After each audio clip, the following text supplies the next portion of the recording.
उठणारे नालाय का? शाळेत नाही जाणं काय? कुंभकर्णासारखा झोपेलायस?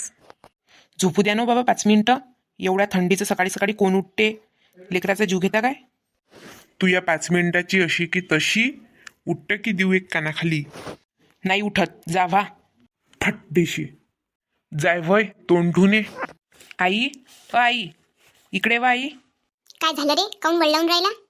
आई पाय नो बाबा, एवढ्या थंडीचं सकाळी अंग धुवायला लावून राहिले. काऊन म्हणून राहिले तुम्ही त्याला अंग धुयाचं? हे पाय, हे बापलेकाच्या मनातली गोष्ट आहे. तू आमच्या मनात जास्त चबर चबर नको करू. आई पाय नो माय बाई, बाबा कसे बोलून राहिले तुझ्यासोबत. अरे बापा, कसं मॅट पोरगं जन्माला घातलं मी ना. मायबापातच भांडणं लावून राहिलो. जास्त शयना झाला का रे तू? जास्त मदत बोल राहिला आहे की नाही? चुपचाप बस बाबू. तिकडे कोपऱ्यात नेऊनच हानीन नाही जाण तुले. ओ तुम्ही मा पोराला काही म्हणू का? हा पोरगा चांगला आहे, बापच बदमाश आहे. मी चबर करतो ना. अव्व नाही, तू कशाला चबर चबर करशील? ते तर माझ्या तोंडातून गलतीनं निघलं. जा व्हा आता. तुम्ही जा आता अंग धुयले. तो नाही धुणार आता अंग. आता तुम्ही धुसा ना. अव्व माय, आत्ताच तर अंग धुवून आलो मी. नाही आता डबल जा तुम्ही. डबल जाऊन अंग धुऊन या. अन गण्या तू शाळेत होय, लवकर तयारी करा. का रे गण्या भाऊ, आज तर सगळे नवीन लेकरं येणार आहेत. त्याला माहिती नाही पडलं पाहिजे की आपण फेल व्हायला म्हणून. नाहीतर ते आपला मजाक उडवतील.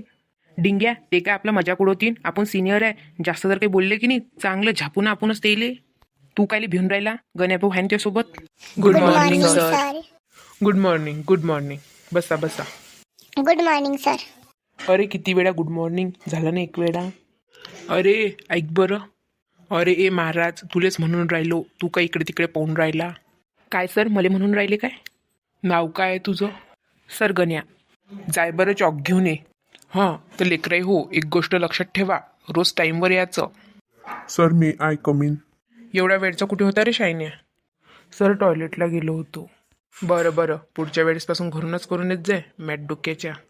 हां तर मी काय म्हणून राहिलो, तर मी कधी काही गोष्टी विसरतो, तर मला आठवण देत जा. एखाद्या व्यक्ती होमवर्क विचारायचं विसरलो मी, तर दुसऱ्या दिवशी आठवण द्यायची मला. सर अंदर येऊ काय? का रे इकडे क्लास चालू झाला आणि तू बाहेर फिरून राहिला मॅटा? सर तुम्ही नसतं चॉक आणायला पाठवलं तर. ओ सॉरी बेटा, जा बस. सर हा माझ्या जागेवर बसला. काय झालं मग आता? तो बसला तर बसू दे, तू मागे बस. तर मग लेकरे हो, माझ्या क्लासचे नियम आहे की पूर्ण होमवर्क करून यायचा. पूर्ण होमवर्क जर करेल नसलं तर कुत्र्यासारखं हानी ना, समजलं काय? पहिलेच सांगून राहिलो, डबल कोणाचे बहाणे ऐकणार नाही मी. मीनं काल होमवर्क दिलं तर ना, ज्यानं केलं नाही तो बाहेर या. का रे गण्या, तू बाहेर येऊन वापिस कोण गेला? सर ते एकच होमवर्क नाही झालं म्हणून. बरं ठीक आहे, करून घे मग तेवढं. काय रे गण्या भाऊ, तू तर अभ्यास केला नाही, मग खोटा कोण बोलून राहिला? फक्त 5 मिनिट टाईम आहे म्हणून. आताच बेल वाजते 5 मिनिटानं. बेल वाजली की सर चालले बी जातात. वा रे वा, खूप पुढे जाशील गण्या भाऊ तू.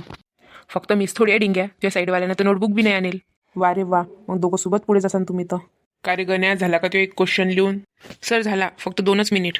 का रे चिंट्या, बॉटल भरायला चालशील काय क्लास सुटला की? हाव इन. गण्या, ते 2 मिनिटं झालेच नाही का रे अजून? सर बस 1 मिनिट. झालाच नाही का तो 1 मिनिट? आणि दाखव बरं. टिंग टिंग टिंग टिंग टिंग टिंग. एवढी खुश व्हायची गरज नाही. आज देशमुखसारखं येईल नाही, याच्या पुढचा क्लास बी मीच घेणार आहे. हे काय, तुला तो होमवर्क केलाच नाही? किती वेळचं 1 मिनिट म्हणून राहिला फक्त. उद्यापासून पुरा अभ्यास दिसला पाहिजे, समजलं काय?